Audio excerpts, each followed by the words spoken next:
Another week, another platinum trophy. This week we have entered the wonderful world of The Last of Us, part 1 specifically. After watching the TV series, I knew that I had to come back to this game and achieve the platinum trophy. Let me know in the comment section what you thought of the TV series as well. For The Last of Us part 1, we had a total of 29 trophies, 14 bronze, 7 silver, 7 gold, and of course the 1 platinum trophy. As this is the PS5 part 1 version of the game, DLC is included, and also the trophies for the DLC are added into the main list instead of being separate. Before starting with the trophies, pressing both like and subscribe are greatly appreciated. There are not many story related trophies within the game, however there are quite a few collection based trophies. Due to not really having any story related trophies, there were times where I went hours without getting a trophy. Anyway, moving on to the trophies now, we first start off our journey finding our first Firefly pendant. For picking this up, we received the trophy Fallen Firefly.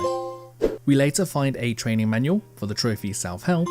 We also find a comic for the trophy Savage Starlight Fan. We then manage to craft every item that we can for the trophy Geared Up. After meeting up with Henry and Sam, escaping the hellscape city that is Pittsburgh and then almost drowning, we enter the sewer system. While here, we need to activate something that will move us from one side to the other. By getting on this the first time it moves across, we get the trophy Waterlogged. After collecting a lot of weapon parts and workbench tools, I finally have enough to fully upgrade a weapon. For doing this, we receive the trophy Combat Ready. After meeting up with Tommy and walking and talking with him, we come across a dog named Buckley. If we pet Buckley, we get the trophy Who's a Good Boy. Shortly after this, we manage to find all of the workbench tools for the trophy Sharpest Tool in the Shed.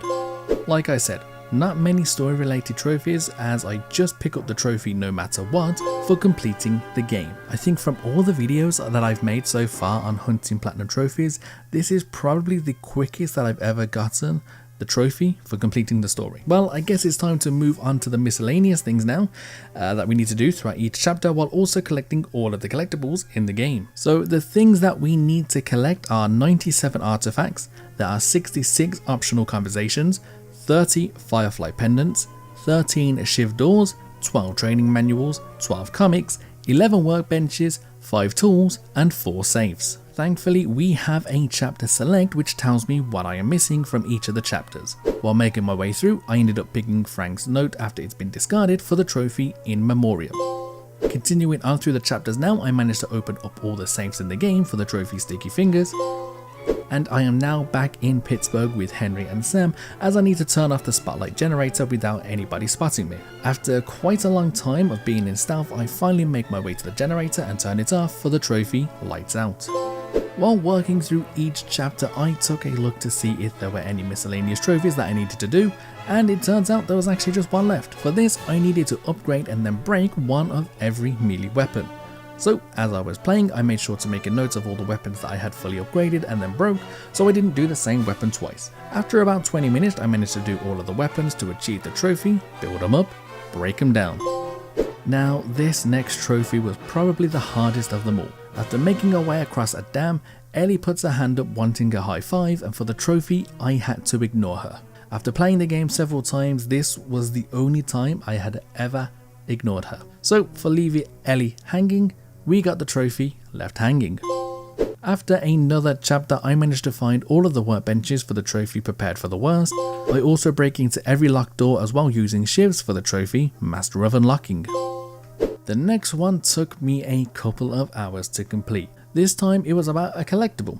I went and collected all of the 30 Firefly pendants, which took so long. I did several of them during my main playthrough, and then I've been collecting them all again throughout my second playthrough. And here's a quick montage of me collecting pretty much all of them.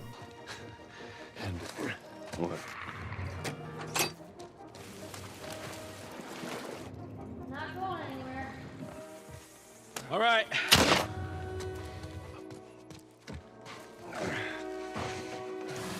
Which way? Slowly. What? After collecting all of the Firefly pendants, I received the trophy Look for the Light. I continued on with the chapter, and after a short while later I found the last of the training manuals that I needed for the trophy Something to Fight For. And finally we got another collectible done shortly after this, which was to collect all of the comics for the trophy Endure and Survive. Now that is the main game done and out of the way, it is time we moved on to the Left Behind DLC. Some of the trophies that you get in the DLC you need to first start in the main game. This next trophy however is not one of them. We managed to win a brick throwing contest for the trophy Brickmaster. This next trophy does require you to listen to all of Ellie's jokes throughout the entirety of the game, and that includes the DLC as well. After standing around and listening to all of her puns from the joke book that she has, we received the trophy That's All I've Got. I can see why this is a gold trophy, to be honest.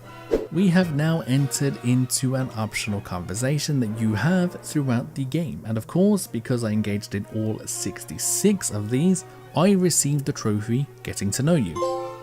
So these next 3 trophies are missable, but I believe you can use Chapter Select in the DLC as well to go back and get these anyway. Our first one is to play the Jack X game for the trophy Nobody's Perfect. We then got to play an arcade machine, but we had to make sure that we defeated Black Fang without getting hit, and of course we do this first time for the trophy Angel Knives.